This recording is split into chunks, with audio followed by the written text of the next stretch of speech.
Damodar Das Modi, Prime Minister of India. Your Excellency, you have the floor.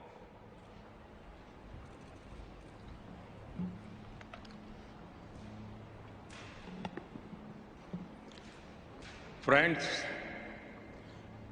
आज मैं आपके बीच उस भूमि का प्रतिनिधित्व कर रहा हूं जिस भूमि ने हजारों वर्ष पहले ये मंत्र दिया था, समगच्छध्वं समध्वत्वं संवो मानसी जानता।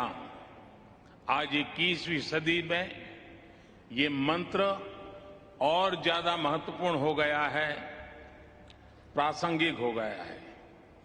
समगच्छध्वं यानी सभी साथ मिलकर चले, संबद्धम यानी सभी मिलजुल कर आपस में संवाद करें, और संवो मनानसी जानता यानी सभी के मन भी आपस में मिले रहें। फ्रेंड्स, जब मैं पहली बार क्लाइमेट समिट में पेरिस आया था तब मेरा यह इरादा नहीं था कि दुनिया में हो रहे अनेक वायदों में एक वायदा अपना भी जोड़ दूं। मैं पूरी मानवता के लिए एक चिंता के साथ आया था। मैं उस संस्कृति के प्रतिनिधि के रूप में आया था जिसने सर्वे भवन्तु सुखिनः अर्थात सभी सुखी रहे का संदेश दिया है। और इसलिए मेरे लिए पेरिस में हुआ आयोजन एक समिट नहीं, सेंटिमेंट था, एक कमिटमेंट था। और भारत वो वायदे विश्व से नहीं कर रहा था, बल्कि वो वायदे 125 करोड़ भारतवासी अपने आप से कर रहे थे।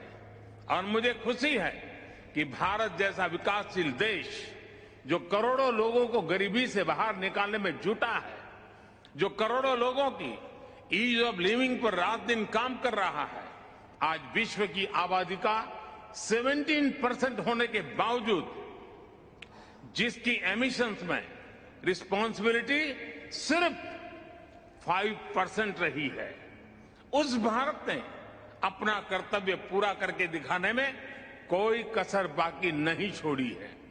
आज पूरा विश्व मानता है कि भारत एकमात्र बड़ी अर्थव्यवस्था है जिसने पेरिस कमिटमेंट पर लेटर एंड स्पिरिट में डिलीवर किया है।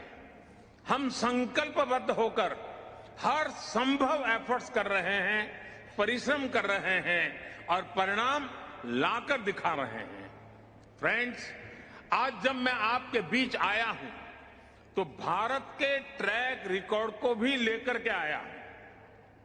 मेरी बातें सिर्फ शब्द नहीं हैं, ये भावी पीढ़ी के उज्जवल भविष्य का जयघोष है। आज Bharat installed renewable energy capacity में विश्व में चौथे नंबर पर है। बीते 7 वर्षों में भारत की नॉन फॉसिल फ्यूल एनर्जी में 25% से ज्यादा की वृद्धि हुई है और अब ये हमारे एनर्जी मिक्स का 40% पहुंच गया है। फ्रेंड्स, विश्व की पूरी आबादी से भी अधिक यात्री भारतीय रेल से हर वर्ष यात्रा करते हैं। इस विशाल रेलवे सिस्टम ने अपने आप को 2030 तक नेट जीरो बनाने का लक्ष्य रखा है। अकेली इस पहल से सालाना 60 मिलियन टन एमिशन की कमी होगी। इसी प्रकार हमारे विशाल एलईडी बल्ब अभियान से सालाना 40 मिलियन टन एमिशन कम हो रहा है। आज भारत दृढ़ इच्छा शक्ति के साथ ऐसे कई सारे इनिशिएटिव्स पर तेजी से काम कर रहा है। इसके साथ ही भारत ने अंतर्राष्ट्रीय स्तर पर दुनिया का सहयोग करने के लिए इंस्टीट्यूशनल सॉल्यूशन भी दिए हैं। सोलर पावर में एक क्रांतिकारी कदम के रूप में हमने इंटरनेशनल सोलर अलायंस की पहल की। क्लाइमेट एडप्शन के लिए हमने coalition for disaster resilient infrastructure का निर्माण किया है। ये करोड़ों जिंदगियों को बचाने के लिए एक संवेदनशील और महत्वपूर्ण पहल है। फ्रेंड्स, मैं एक और महत्वपूर्ण विषय पर आप सभी का ध्यान केंद्रित करना चाहता हूं। आज विश्व मान रहा है कि क्लाइमेट चेंज में लाइफस्टाइल की एक बहुत बड़ी भूमिका है। मैं आज आपके सामने एक वन वर्ड मूवमेंट का प्रस्ताव रखता हूं। वन वर्ड एक शब्द क्लाइमेट के संदर्भ में वन वर्ल्ड एक विश्व का मूल आधार बन सकता है, अधिष्ठान बन सकता है। ये एक शब्द है लाइफ, LIFE, यानी लाइफ स्टाइल फॉर एनवायरमेंट। आज जरूरत है कि हम सभी लोग एक साथ आकर कलेक्टिव पार्टिसिपेशन के साथ लाइफ स्टाइल फॉर एनवायरमेंट यानी लाइफ को एक अभियान की तरह आगे बढ़ाएं। ये एनवायरमेंटल कॉन्शियस लाइफस्टाइल का एक मास मूवमेंट बन सकता है। आज आवश्यकता है माइंडलेस और डिस्ट्रक्टिव कंजम्पशन के बजाय माइंडफुल और डेलिबरेट यूटिलाइजेशन की।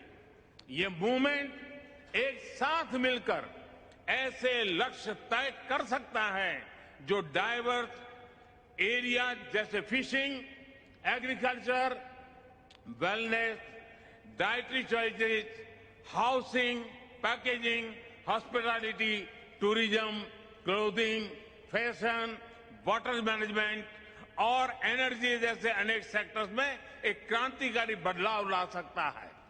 ये ऐसे विषय हैं जहां हम में से प्रत्येक को हर रोज कॉन्शियस चॉइस करनी होगी। पूरी दुनिया में करोड़ों अरबों लोगों के हर रोज की ये चॉइसेस क्लाइमेट चेंज के खिलाफ लड़ाई को हर दिन बिलियन स्टेप्स आगे ले जाएगी।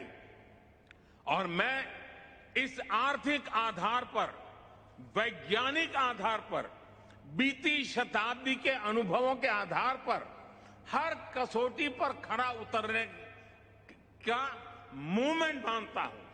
स्व से समष्टि का यही रास्ता है, अहम से वयम के कल्याण का यही रास्ता है। फ्रेंड्स, क्लाइमेट चेंज पर इस वैश्विक मंथन के बीच मैं भारत की ओर से इस चुनौती से निपटने के लिए 5 अमृत तत्व रखना चाहता हूं, पंचामृत की सौगात देना चाहता हूं। पहला, भारत 2030 तक अपनी नॉन फोसिल एनर्जी कैपेसिटी को 500 गीगावाट तक पहुंचाएगा। दूसरा, भारत 2030 तक अपनी 50% एनर्जी रिक्वायरमेंट्स रिन्यूएबल एनर्जी से पूरी करेगा। तीसरा, भारत अब से लेकर 2030 तक के कुल प्रोजेक्टेड कार्बन एमिशन में 1 बिलियन टन की कमी करेगा। चौथा, 2030 तक भारत अपनी अर्थव्यवस्था की कार्बन इंटेंसिटी को 45% से भी कम करेगा। और पांचवा, वर्ष 2070 तक भारत नेट जीरो का लक्ष्य हासिल करेगा। ये पंचामृत क्लाइमेट एक्शन में भारत का एक अभूतपूर्व योगदान होंगे।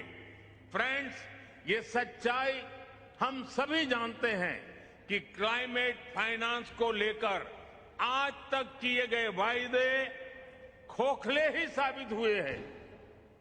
जब हम सभी क्लाइमेट एक्शन पर अपने एम्बिशन बढ़ा रहे हैं, तब क्लाइमेट फाइनेंस पर विश्व के एम्बिशन वहीं नहीं रह सकते जो पेरिस एग्रीमेंट के समय थे। आज जब भारत ने एक नए कमिटमेंट और एक नई ऊर्जा के साथ आगे बढ़ने का संकल्प लिया है, तो ऐसे समय में क्लाइमेट फाइनेंस और लो कॉस्ट क्लाइमेट टेक्नोलॉजीज का ट्रांसफर और महत्वपूर्ण हो जाता है। भारत की अपेक्षा है कि विकसित देश जल्द से जल्द $1 ट्रिलियन का क्लाइमेट फाइनेंस उपलब्ध कराएं। आज आवश्यकता है कि जैसे हम क्लाइमेट मिटिगेशन में हुई प्रगति को ट्रैक करते हैं, वैसे ही हम क्लाइमेट फाइनेंस को भी ट्रैक करें। उचित न्याय तो ये होगा कि जो देश क्लाइमेट फाइनेंस पर किए अपने वादों पर खरे नहीं उतरे, उन पर दबाव बने। फ्रेंड्स, आज भारत क्लाइमेट के विषय पर बहुत ही साहस और बड़ी महत्वाकांक्षा के साथ आगे बढ़ रहा है। भारत अन्य सभी विकासशील देशों की पीड़ा भी समझता है, उन्हें साझा करता है और उनकी अपेक्षाओं की अभिव्यक्ति भी निरंतर करता रहेगा। कई विकासशील देशों के लिए क्लाइमेट चेंज उनके अस्तित्व पर मंडरा रहा है, एक बड़ा संकट है। हमें दुनिया को बचाने के लिए आज बड़े कदम उठाने ही होंगे। यही समय की मांग है और यही इस फोरम की प्रासंगिकता भी सिद्ध करेगा। मुझे विश्वास है कि ग्लासगो में लिए गए निर्णय हमारी भावी पीढ़ियों का भविष्य बचाएंगे और सुरक्षित और समृद्ध जीवन का उपहार देंगे। अध्यक्ष जी, मैंने समय अधिक लिया, आपसे मैं क्षमा चाहता हूं, लेकिन विकासशील देशों की आवाज उठाना ये मैं अपना कर्तव्य मानता हूं, इसलिए मैंने उस पर भी बल दिया है। मैं फिर एक बार आपका बहुत बहुत धन्यवाद करता हूं।